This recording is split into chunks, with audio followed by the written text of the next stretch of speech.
Pertobatan yang sejati di dalam Kristus tidak hanya berhenti pada pengakuan Yesus Tuhan dan Juru Selamat, tapi pertobatan yang sejati harus diikuti dengan suatu perubahan, transformasi yang radikal dalam tingkah laku dan perbuatan kita, sehingga akan dirasakan orang-orang di sekitar kita.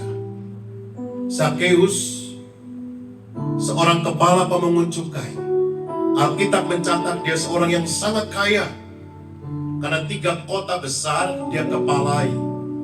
Mungkin jabatan saat ini seperti seorang dirjen, tetapi Alkitab mencatat dia berusaha melihat Yesus. Dia belum mengenal Tuhan. Mungkin dia dengar berita menghebohkan, Yesus menyembuhkan Bartimeus di gerbang Yeriko. Mungkin dia mendengar berita, ada muridnya loh yang juga pemungut cukai namanya Matius. Zakeus berusaha, dia berlari, dia memanjat pohon ara itu. Rasa malu dia singkirkan. Seorang pejabat tinggi dengan kekayaan yang fantastis saat itu, dia tidak mempedulikan apa kata orang. Orang menghina dia, orang membuli dia, tetapi dia ingin mengalami pembaruan dalam dirinya. Dia berani menepis rasa malu.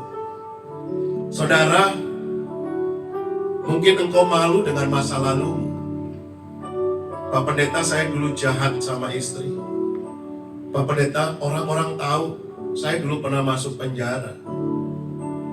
Orang-orang tahu saya dulu preman. Saya malu ke gereja. Saya malu datang sama Tuhan. Saudara, tangan Tuhan membuka saudara. Tangan Tuhan menyambut saudara.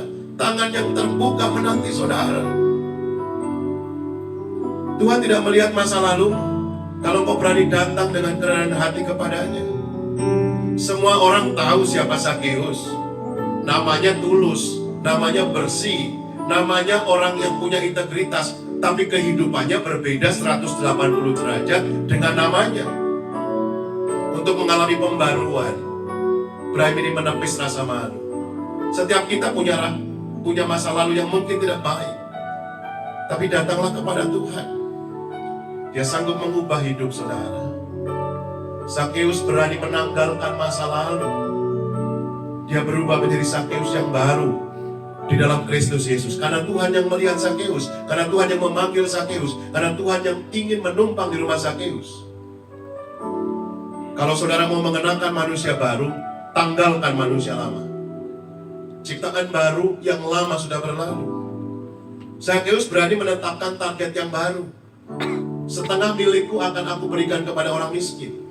Kalau ada orang yang kuperas, aku kembalikan 4 kali lipat. Dalam hidup ini, kalau sudah mau maju, tetapkan target. Kalau sudah mau selesai baca Alkitab, Pak Pendeta, pokoknya setiap hari saya baca Alkitab. Seringkali, beberapa bulan kau sudah tidak lagi baca Alkitab, tapi kau punya target, 1 hari 5 pasal, 1 hari 5 pasal. Aku mau berdoa, targetnya minimal 2 jam sehari berdoa. Aku mau menyembah Tuhan, punya target minimal 1 jam 1 hari. Engkau punya target rohani masing-masing. Kalau seorang suami sering marah, sering bentak-bentak istri, punya target, bulan depan aku akan mengurangi, aku tidak lagi bentak-bentak istri. Kalau seorang istri sering cerewet sama suami, sering menuntut suami ini itu, targetkan pribadimu sebagai seorang istri. Aku mau belajar sabar, aku mau belajar menopang suami. Miliki target pribadi masing-masing dalam kehidupan rohani. Zakeus mentargetkan setengah dari milikku, 4 kali lipat akan aku kembalikan. Mari berani untuk mengalami pembaruan, berani menepis rasa malu, berani menanggalkan masa lalu, berani menetapkan target yang baru dalam kehidupan. Mari tanggalkan yang lama, kenakan manusia baru dalam kehidupan setiap kita. Kembali katakan, ku telah mati. Angkat kedua tangan saudara. Telah mati dan tinggalkan cara hidupku yang lama, cara hidup yang mendukakan hati Tuhan, cara hidup yang tidak berkenan kepada Tuhan, cara hidup yang menyakiti hati Tuhan. Kami mau menjadi manusia baru, terus dibaharui, mengalami rinduan di dalam Kristus Yesus. Hidup ini, haleluya, kuletakkan pada mezbah-Mu ya Tuhan.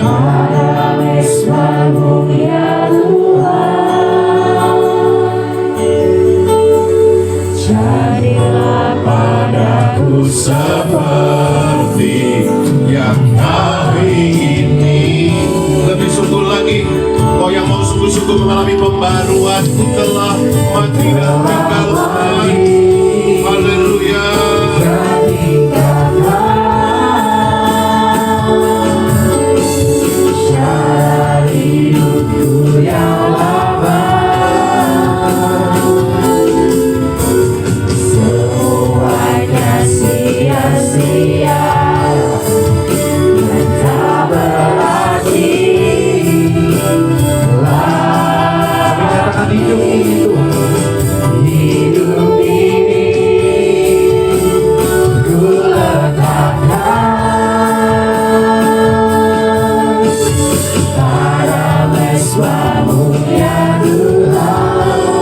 Jadilah padaku